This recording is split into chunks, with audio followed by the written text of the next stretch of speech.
Hello दोस्तों, मेरा नाम है अमित कुमार और आप सभी का स्वागत है आपके अपने यूट्यूब चैनल सक्सेस गुरुकुल पर। आज मैं 7 दिसंबर के थर्ड शिफ्ट के क्वेश्चन को सॉल्व करूंगा। तो वीडियो पसंद आए तो वीडियो को लाइक जरूर करिए, ज़्यादा से ज़्यादा स्टूडेंट्स की भी शेयर करिए और चैनल पर नए हैं तो चैनल को सब्सक्राइब जरूर करें। एक दुकानदार ने 1200 रुपये में एक साइकिल खरीदी और उसे 1500 रुपये में बेच दिया, तो उसका लाभ या हानि प्रतिशत ज्ञात कीजिए। तो क्रय मूल्य 1200 है और 1500 विक्रय मूल्य है, तो 300 रुपये का फायदा हुआ कितना पर, 1200 पर। और परसेंटेज बदलने के लिए 100%, तो ये 3 चौका 12 और 4 से कट जाएगा 25 बार में, यानी कितना का प्रॉफिट होगा, 25% का। Option number. निम्नलिखित व्यंजक का मान ज्ञात कीजिए। 5 इंटू साइन पे पावर 4 थीटा प्लस कॉस पे power 4 theta plus 3 into sine पे पावर 6 थीटा प्लस कॉस पे power 6 theta plus 19 into sine square theta into cos square theta. और इसका जो वैल्यू है वो एक संख्या है, तो हम लोग क्या करते हैं, इसमें थीटा कुछ पुट कर लेते हैं। थीटा 90 डिग्री पुट कर लेते हैं। तो थीटा जब 90 पुट करेंगे तो साइन 91 होता है और कॉस 90 0 हो जाएगा। तो 5 into one plus 3 into one और प्लस यहाँ पर आपको पता है कि कॉस 0 हो जाएगा, तो ये पूरा का पूरा टर्म 0 हो जाएगा। तो 5 और 3 कितना हो गया, 8। Option number 1। कह रहा है एक सिविल ठेकेदार ने 600 दिनों में 3 किलोमीटर की दूरी का एक ओवर ब्रिज बनाने की योजना बनाई। इस उद्देश्य के लिए उन्होंने 90 श्रमिकों को नियुक्त किया। 200 दिनों के बाद यह देखा गया कि पुल का केवल 0.5 किलोमीटर भाग ही पूरा हुआ था। कार्य को समय पर पूरा करने के लिए कितने अतिरिक्त कर्मचारियों की आवश्यकता होगी। तो 90 श्रमिक ने काम किया, कितना दिन, 200 दिन काम किया और पता चला कि इस दौरान कितना काम हो गया, तो 0.5 किलोमीटर का ब्रिज बन चुका है। अब हमें पता नहीं है कि कितने श्रमिक को नियुक्त किए जाएंगे ताकि टोटल समय पे काम पूरा हो जाए। तो मान लीजिए कि x श्रमिकों ने काम किया, कितना काम किया, बचे हुए दिन, तो 200 दिन काम किए था, इधर बच गया कितना, 400, क्योंकि टोटल 600 दिन में कंप्लीट करना है। तो 400 दिनों में कितना काम कंप्लीट करना है, तो टोटल 3 किलोमीटर था कंप्लीट करना, लेकिन 0.5 ही हुआ है, तो 2.5 किलोमीटर बच गया। तो ये दशमलव से दशमलव खत्म, 5 से 25 बार में, 5 से 5 बार में, और ये 200 से 400 2 बार में, तो और ये 2 से हो गया 45 बार में, यानी x का वैल्यू आ गया 225। यानी जो बाकी 400 दिनों है उसमें 225 कर्मचारी काम करेंगे तो जाके काम समय पर पूरा होगा। तो 225 हमारा आंसर नहीं होगा, इसमें जो 90 के शुरू के कर्मचारी हैं, श्रमिक है, वो भी है। तो 225 में से अगर 90 हटा दे तो 135, यानी 90 के अलावा हमें एक्स्ट्रा 135 और जो है श्रमिक लगाने पड़ेंगे ताकि जो ब्रिज है वो 600 दिनों में कंप्लीट हो जाए। कह रहा है 24, 192 और 27 का चतुर्थानुपाती, मतलब 24/192 बराबर होगा 27/1। तो यहाँ से 24 3 से इसको काट देते हैं 8 बार में, और 9 ये 27 और 8 से 8 दूना 16 और 8 चक 32, यानी x बराबर हो गया 24 गुना 9 यानी 216। Option number. कह रहा है J1 जो है P तथा W द्वारा बेचे गए औसत टेलीविजन की औसत संख्या है।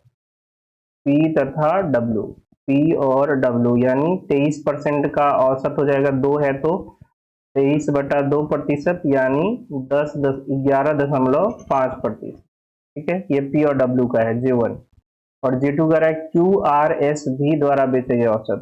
QR यानी इधर हो गया 32 और S हो गया 35 और V हो गया 32, यानी 67%। और 4 है तो इसका एवरेज निकालने के लिए 4 से भाग कर देंगे, तो 4 एकम 4, 2 6 चक 24, 3 7.75%। तो ये हो गया इन चारों का, और ये P और W का। तो इनके अंतर कितने हो जाएंगे, अंतर हो जाएंगे 5.25%।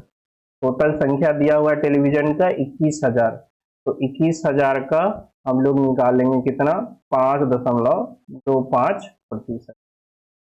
तो ये 0 से 0 कैंसिल, यानी 52.5 गुना 21, 30 बचे 105, 10 21 दूना 42, 52, 5 21 बचे 105 और 5 110, यानी 1102.5।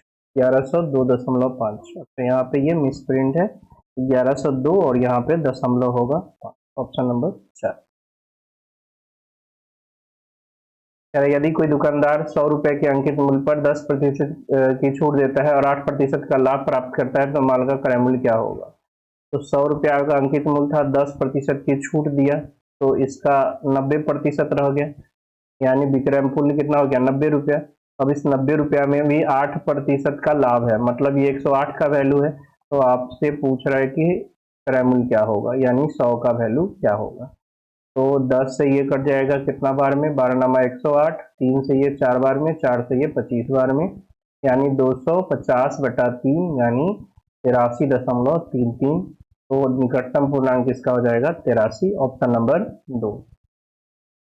दिए गए व्यंजक को सरल कीजिए। तो साफ दिख रहा है कि ये a प्लस बी है, ए स्क्वायर है प्लस बी स्क्वायर है और माइनस ए बी है, जो कि किसका फार्मूला होता है? ए क्यू प्लस बी क्यू का फार्मूला होता है, यानी 5x का होल क्यू और प्लस का 8y का होल क्यू। तो कितना हो जाएगा? 125 x q plus 512 y Q.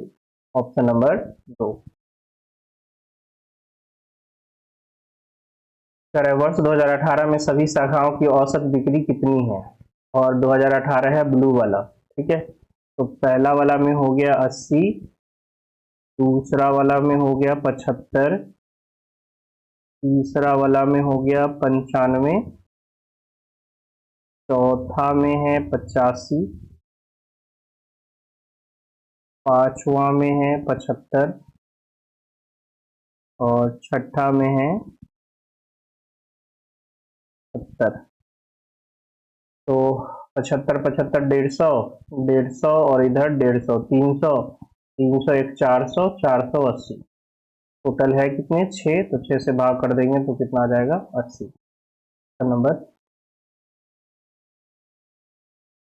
X पे पावर 4 प्लस 1/x पे पावर 4 194 है, तो x q plus 1/x Q. तो दोनों तरफ अगर हम 2 जोड़ दें तो इधर 1x square plus 1/x square का होल स्क्वायर हो जाएगा और इधर हो जाएगा 196, यानी x square plus 1/x square आ गया कितना? 14। फिर से अगर 2 जोड़ दें तो x प्लस 1/x का होल स्क्वायर हो जाएगा, इधर x प्लस 1/x का होल स्क्वायर और इधर 16 हो जाएगा, यानी x प्लस 1/x बराबर कितना हो गया? 4 हो गया। तो अब इसका क्यू कर देंगे तो x q plus 1/x q equal to हो जाएगा 4 का क्यू माइनस 3 इंटू 4, यानी 64 माइनस 12 बराबर 52। Option number 2। एक शंकु की त्रिज्या ऊंचाई और त्रिज्या क्रमशः 30 सेंटीमीटर और 14 सेंटीमीटर है, तो शंकु का कुल पृष्ठ क्षेत्रफल एल दे रखा है 30 सेंटीमीटर और आर दे रखा है 14 सेंटीमीटर और पूछ रहा है शंकु का कुल पृष्ठ क्षेत्रफल, जो कि होता है pi R into R plus L. तो 22/7 इंटू 14 इंटू 14 प्लस 30, ये 2 से कट जाएगा, यानी 44 गुना सर हो गया कितना? 44। 44 गुना 44 यानी 44 का स्क्वायर, यूनिट दीजिए 6 आएगा, एक ही ऑप्शन है। Option number 2। 6 देशों के सब कोयले की कुल खपत का मान क्या है? सभी खपत, तो ये खपत का योग पूछ रहा है। और ऐसे भी आप देखोगे 200 और 400 क्यों ऑप्शन दिए? हद से परे है, क्योंकि 2 2 400 तो यहीं, 400 ज्यादा तो यहीं पे हो गया।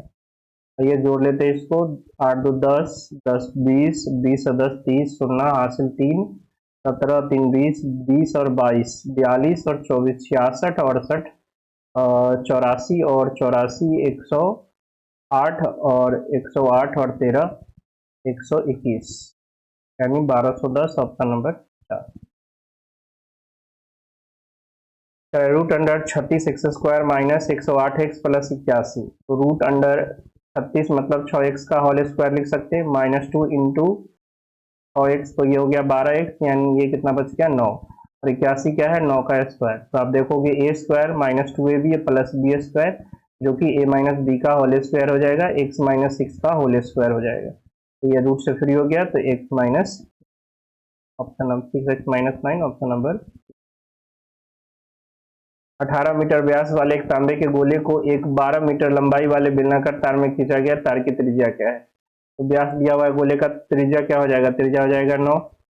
अब 4/3 पाई आर क्यू होता है गोले का त्रिज्या यानी 9 का क्यू, ये बराबर होगा जो तार का आयतन, तार बेलनाकार होता है, तो पाई आर नहीं पता है, यहाँ पे R1 का स्क्वायर कर देते हैं और इंटू एच है 12 मीटर। तो पाई से पाई कैंसिल हो गया, 4 गुना 9 गुना 9 और एक 9 3 से कैंसिल हो जाएगा, बराबर R1 का स्क्वायर इंटू 12। 12 से ये 4 ये 12 खत्म, यानी R1 कितना, R1 का स्क्वायर आ गया 9 का स्क्वायर, यानी R1 हो गया, यानी जो तार बना है उस तार की त्रिज्या हो जाएगी 9 मीटर। एक घनाभ की लंबाई चौड़ाई में क्रमशः 20% और 25% की वृद्धि की जाती है, जबकि इसकी ऊंचाई में 30% की कमी की जाती है, तो घनाभ के आयतन में कुल प्रतिशत वृद्धि या कमी क्या होगा। तो लंबाई जो है 20% बढ़ा मतलब 5 से 6 हो गया, चौड़ाई 25% बढ़ा मतलब 4 से 5 हो गया, और ऊंचाई में जो है 30% की कमी आई यानी 10 से कितना हो गया, 7 हो गया। ठीक है, अब ये 5 से 5 कैंसिल कर लो, 2 से इधर, ये 3 बार में कैंसिल हो गया, यानी इधर हो गया टोटल 20 और इधर हो गया 21, यानी पहले आयतन 20 था तो अब बढ़ के कितना हो गया 21। कितना आयतन बढ़ा, 1 यूनिट, कितना में, 20 में, और परसेंटेज में लगने की 100%, है ना। तो 5% जो है इसका आयतन क्या हो गया, बढ़ गया है। Option number A.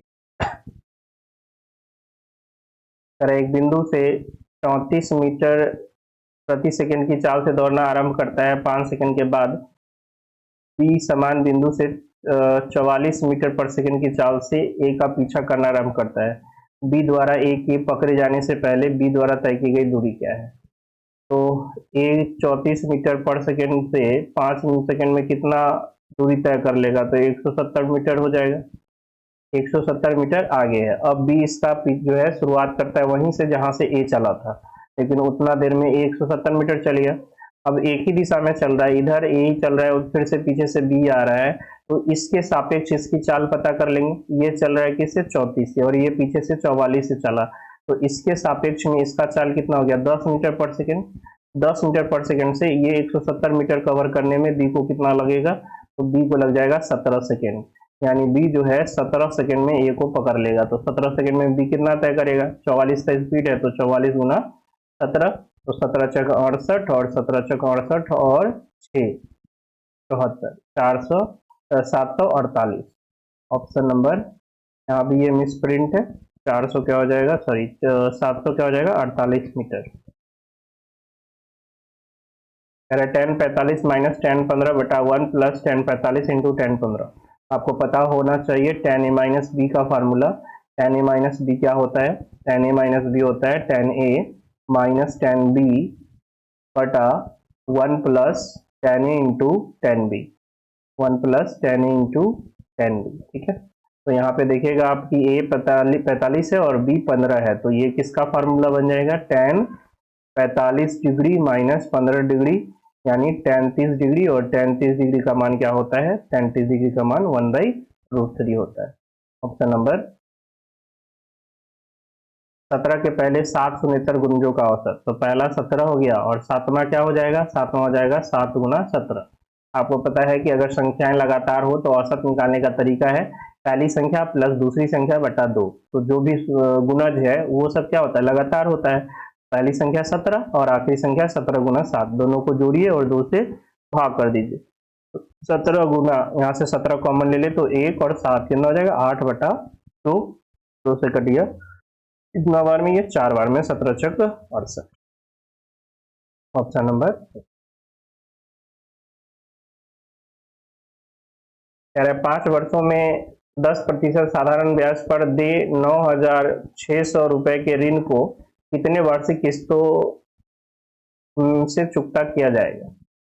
तो आपको साधारण ब्याज पर किस्त पता होना चाहिए। साधारण ब्याज का किस्त क्या होता है कि जब हम 100 रुपया का लेकर जाते हैं तो उस पर बाकी बचे समय का ब्याज लगता है।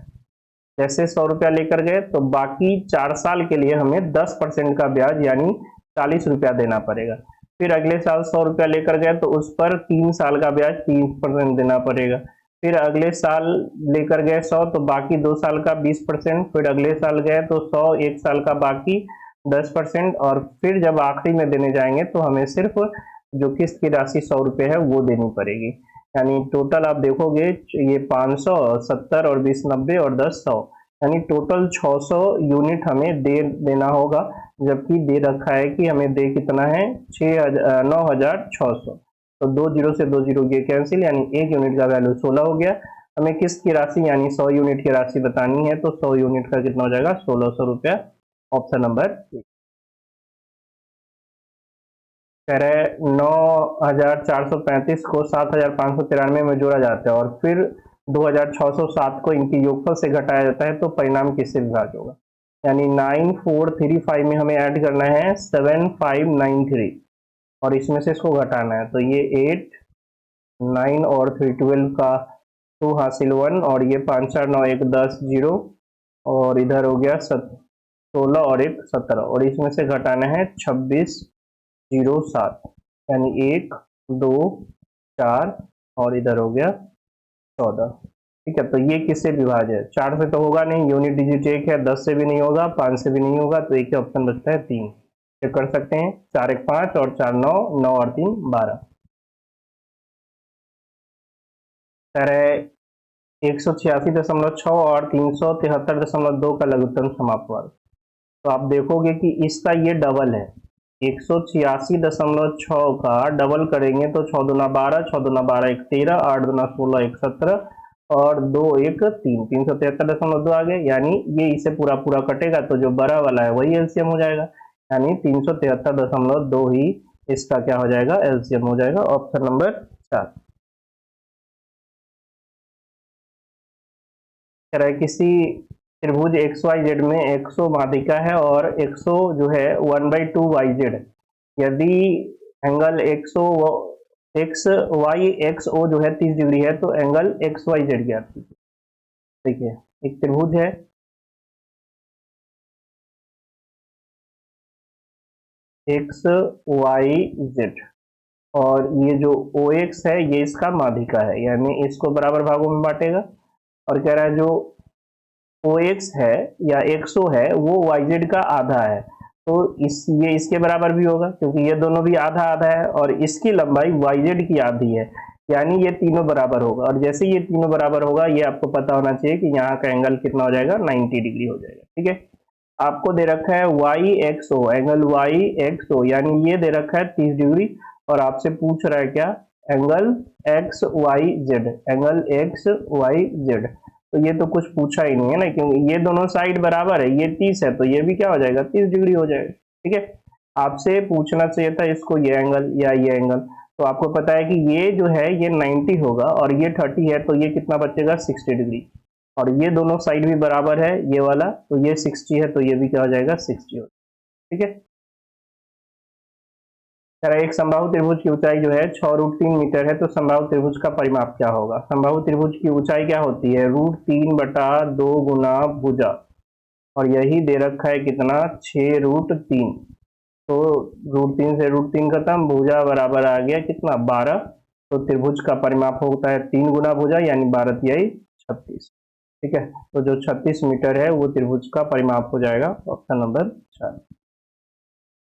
4। Cos 30 degree plus theta minus sine 60 degree minus theta, तो यहाँ पे हम थीटा का कुछ भी वैल्यू पुट कर सकते हैं, 0 पुट कर दे तो ये cos 30 बन जाएगा और माइनस ये साइन 60 बन जाएगा। cos 30 क्या होता है √3/2 और साइन 60 भी क्या होता है √3/2, दोनों सेम सेम है, कैंसिल हो जाएगा, कैंसिल होकर 2018 में 3 परीक्षाओं में से कम एक में उत्तीर्ण होने वाले छात्रों का प्रतिशत, तो ये डेटा दे रखा है 3 परीक्षा जीमेट, कैट और गेट, और जो खाली वाला है वो कोई भी परीक्षा को नहीं दर्शा रहा है। ठीक है, तो कह रहा है 2018 में कम से कम एक जो है परीक्षा में उत्तीर्ण होने वाले छात्रों का प्रतिशत बताइए। 2018 में आप देखोगे ये जीमेट का है 10,000 बच्चे, उसके बाद ये जो है आपका कैट का है और ये गेट का है, और टोटल स्टूडेंट है 55,000, टोटल स्टूडेंट 55,000 है। और कम से कम एक सब्जेक्ट मतलब कम से कम एक परीक्षा क्या तीनों में से कोई एक हो दोनों हो उससे कोई मतलब नहीं है, लेकिन एक होना चाहिए। तो ऐसे कितने बच्चे 4,000 बच्चे, क्योंकि यहाँ तक कोई ना कोई परीक्षा में तो शामिल हुआ उत्तीर्ण हुआ ही है, यहाँ के बाद ये जो है ये किसी में उत्तीर्ण नहीं है। ठीक है, बाकी इतना जो है ये तो सारे किसी न किसी एग्जाम में उत्तीर्ण है। तो 40,000 का परसेंटेज हमें बताना है 55,000 के रेस्पेक्ट में, और परसेंटेज बदलने के लिए 100%। तो 3 जीरो से 3 जीरो ये कैंसिल हो गया, और इधर 8 पच्चे 40 और ये 11 बार में, यानी 800 बटा 11%, 11 सते 77, 3 11 दूना 72, 11 दूना 72, 80 1177, यानी 7272 आते रहेगा। Option number 2। कह रहा है साइन थीटा बराबर 3/5, तो टेन थीटा का मान, यानी टेन थीटा क्या हो जाएगा, टेन थीटा लंब बटा आधार, यानी 3/4 हो जाएगा। ऑप्शन नंबर 3/4, ठीक है, क्योंकि टेन थीटा होता है लंब बटा आधार और ये है लंब बटा कर्ण, तो लंब हो गया 3 और आधार हो जाएगा कितना 4, यानी 3/4। तो आशा करते हैं ये वीडियो आपको पसंद आया होगा। वीडियो पसंद आया हुआ तो वीडियो को लाइक जरूर करें, ज़्यादा से ज़्यादा स्टूडेंट्स के बीच शेयर करें, और चैनल पर नए हैं तो चैनल को सब्सक्राइब जरूर करें।